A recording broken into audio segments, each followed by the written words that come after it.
Ready হতে হতে গল্প করা যাক তাহলে। এটা হচ্ছে এখন সন্ধেবেলায়, যেহেতু আজকে বন্ধুর ছেলের বার্থডে, তো আমি না গিয়ে কি করে থাকি বলো তো, ঝটাপট মিয়ামোড় থেকে কেক নিয়ে সোজা চলে গেছি বন্ধুর বাড়ি একটা সারপ্রাইজ গিফট দেওয়ার জন্য।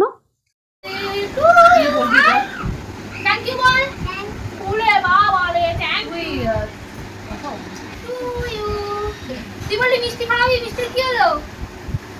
চুপ করে আছে। বাবাকে বলে মিষ্টি আন। বল বাবা লাগ।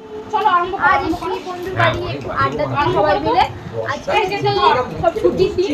বাড়ি নাও রেডি করো ছিলাম। তাই আমরা চলে এসেছি বন্ধুর বাড়ি আড্ডা দিতে। এই যে আমার বন্ধুরু সব এখানে আছি আমরা। এই সবাই হ্যালো করো। হ্যালো। এই আমি নেই? হ্যাঁ তুমি নিশ্চয়ই আছো। এই তো হ্যালো হয়ে গেছে।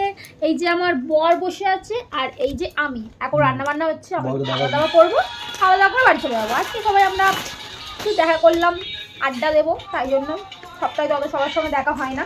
দাদা আমাদের রান্না বান্না করছিল, রাঁধুনির পাট পেয়েছে কেনার পর। এ রান্না জানে না, মা লোকে দিয়ে রান্না করে। ভালো রান্না জানি আমি, খুব ভালো রান্না জানে, তাও বড়ের হাতে আজকে ও চাইনিজ খাবো।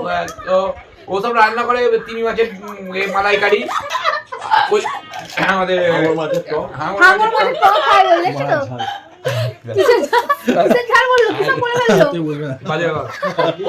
কচ্ছপের কাটলেট,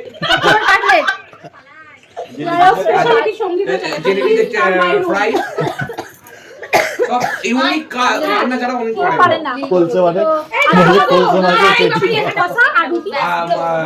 ক্রোকোডাইলের পাতুরি, একটু মাংস কষা। আসলে মাংসটা হচ্ছে, এখনো হয়নি পুরোপুরি, তাই আমাদেরকে চেকিং করতে পাঠিয়েছে মাংস কষা। বেশ কিছুক্ষণের পর এলো আমাদের কেক কাটিংয়ের পালা। কেক কাটিং বলতে আমি একটা কেক নিয়ে গিয়েছিলাম আর আমার আর এক বন্ধু হাজির হয়েছিল, তো সেও একটা কেক এনেছিল। মানে আমাদের ছোট্ট ভাই দুটো কেক কাটিং করছে, বেশ ভালো লাগছিল কিন্তু।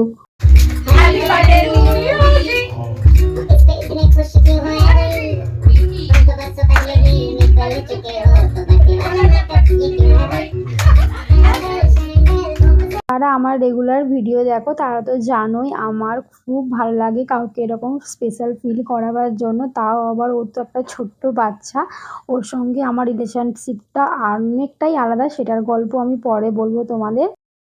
জাস্ট বাড়ি ঢুকলাম, বেশ অনেকটা রাত হয়ে গেছে। বাড়ি ঢুকতে ঢুকতে আসার সময় একটা ছোট্ট একটা আইসক্রিম নিলাম। বাড়িতে প্রচণ্ড পরিমাণে বৃষ্টি হচ্ছে, তাও ছাতা ছিল বলে বেঁচে গেছি এই যাত্রায়। আর এই যে আমার আইসক্রিম খেয়ে তাহলে ভিডিওটা এখানেই শেষ করছি। দেখা হবে আবার নেক্সট ভিডিওতে। চলো টাটা।